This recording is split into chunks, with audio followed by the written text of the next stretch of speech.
સમાચારોમાં આગળ વાત કરીએ સ્થાનિક સ્વરાજની ચૂંટણી માટે તૈયારીઓ પૂરજોશમાં ચાલી રહી છે। રાજ્યમાં ચૂંટણી આયોગ આખરી તૈયારી કરી રહ્યું છે। પંચાયત નગરપાલિકા સાથે મહાનગરપાલિકાની ખાલી બેઠકોની ચૂંટણી માટે ફોટો મતદાર યાદી જાહેર થશે। ફોટોવાળી આખરી મતદાર યાદી 19 ડિસેમ્બર જાહેર થશે। પ્રાથમિક મતદાર યાદી સામે રજૂ થતા દાવા બાદ સુધારા કરી આખરી મતદાર યાદી પ્રસિદ્ધ કરવામાં આવશે। તો પૂરજોશમાં તૈયારીઓ ચાલી રહી છે। વધુ વિગતો સાથે હિતલ જોડાઈ ચૂક્યા છે। સ્થાનિક સ્વરાજની ચૂંટણી ગમે ત્યારે બહાર પડી શકે છે અને તેને લઈ અને આખરી ઓપ તૈયારીઓ પૂરજોશમાં ચાલી રહી છે। જી ચોક્કસ એવું કહી શકાય કે સ્થાનિક સ્વરાજ્યની જે ચૂંટણીઓ છે એ માટેની તૈયારીઓ પૂરજોશમાં ચાલી રહી છે।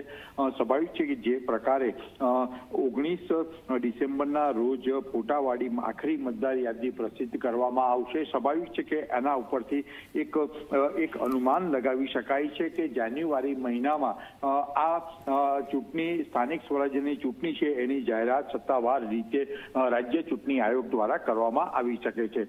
રાજ્યમાં 78 નગરપાલિકા, ખેડા અને બનાસકાંઠા જિલ્લા પંચાયત, 17 તાલુકા પંચાયત સાથે જૂનાગઢ અને અન્ય મહાનગરપાલિકાની જે ખાલી પડેલી બેઠકો છે તેની પેટા ચૂંટણી પણ સીધી રીતે યોજવામાં આવશે। સ્વાભાવિક છે કે પ્રાથમિક મતદાર યાદી સામે દાવાઓ જે છે વાંધા સૂચનો છે એ પણ સુધારા પ્રસિદ્ધ કરવામાં આવશે અને ત્યાર પછી સત્તાવાર રીતે સ્થાનિક સ્વરાજ્યની ચૂંટણીનો કાર્યક્રમ જાહેર કરવામાં આવી શકે છે। જી હિતલ, જાણકારી સાથે જોડાવા બદલ આભાર।